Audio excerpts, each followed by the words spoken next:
All right, let's jump right into this explainer. Today, we're unpacking the Indian judicial system, taking this incredibly complex machine and breaking it down into simple, understandable pillars. Because whether you're dealing with a personal legal issue or you just really want to grasp how power actually works in the world's largest democracy, getting a handle on the courts is absolutely essential. To kick things off, I want you to think about this. Who actually protects our rights? Who makes sure the rules of the game apply to everyone fairly? We know the legislature makes the laws and the executive implements them. But when things go wrong, when disputes happen or rules get broken, who steps in as the ultimate referee? Well, that massive responsibility falls squarely on the judiciary. We're going to break this whole system down into 5 core areas: the role of the judiciary, the court hierarchy, civil versus criminal law, independence and accountability, and finally, accessing the Supreme Court.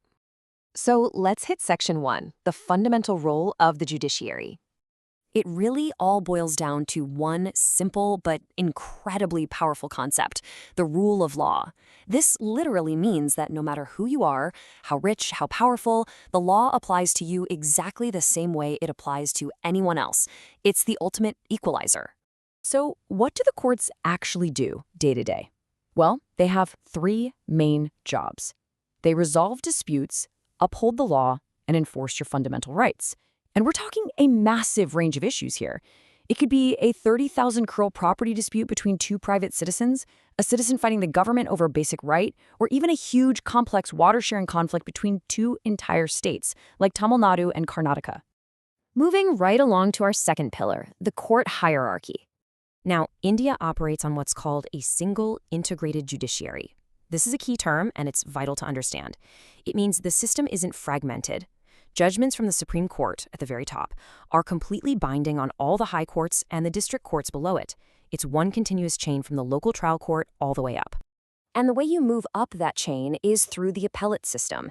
If you lose at a lower level, you can appeal upwards.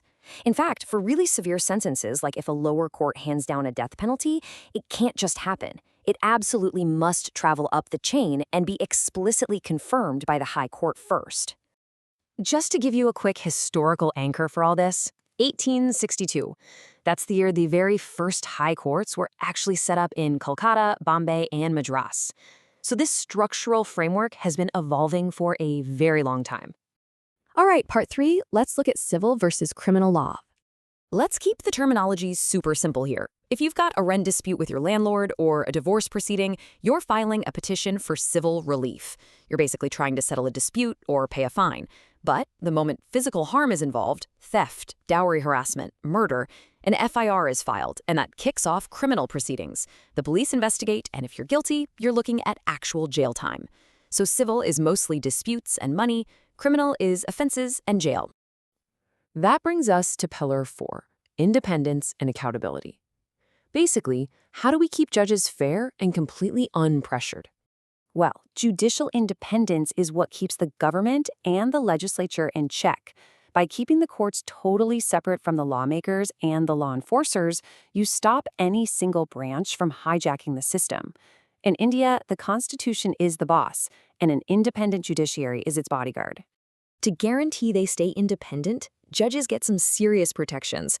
Their salaries get locked in. Parliament can't just vote to cut their pay if they don't like a ruling. And judges are strictly immune from personal criticism. Now, you can totally criticize a bad ruling. For instance, when the Supreme Court had to rush in and reverse a high court's frankly absurd skin-to-skin molestation judgment. You can critique that all day, but you cannot personally attack the judge. If you cross that line or blatantly ignore court orders, they can and will hit you with contempt of court.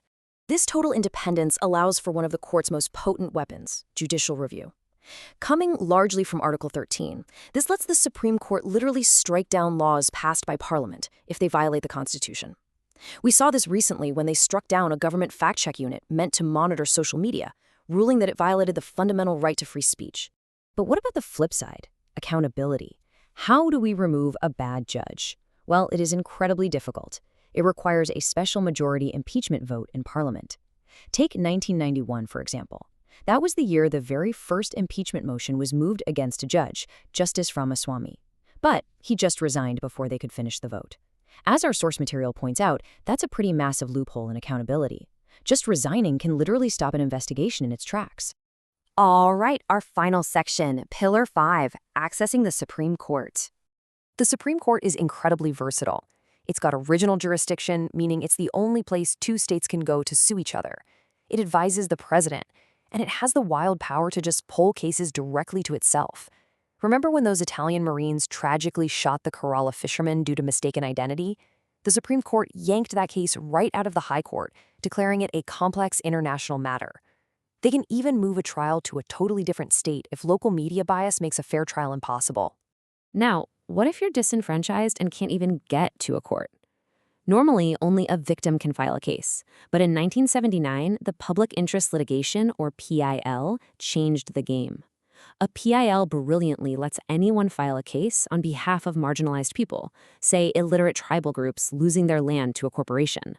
Even if you have nothing to do with the victims personally, you can seek justice for them in the interest of the wider public. And look, there's a really fine line here. When the court steps in to fix a grave injustice, we celebrate it as judicial activism. But sometimes it pushes into what critics call judicial overreach. For example, when the Supreme Court appointed a panel to investigate an IPL cricket betting scam, the sources highlight a big question here. With agencies like the CBI already existing, why is the Supreme Court spending its time managing a sports entertainment betting scandal? Just to wrap up the technical side, you'll definitely want to remember a few key numbers. Article 13 gives us judicial review.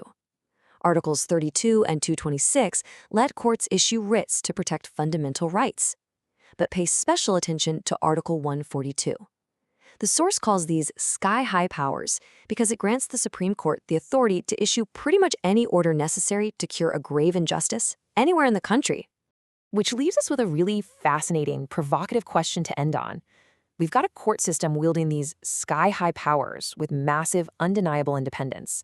In fact, our sources note this is a system where the judiciary largely appoints itself, and there's often a lack of transparency about exactly what merits get you the top job. Yet at the same time, it is the absolute ultimate protector of your fundamental rights. So does this current system balance its immense power effectively, or is it just a bit too insulated from the very taxpayers it serves? It's a huge question to ponder. Thanks for sticking with me as we unpacked the pillars of the Indian judiciary.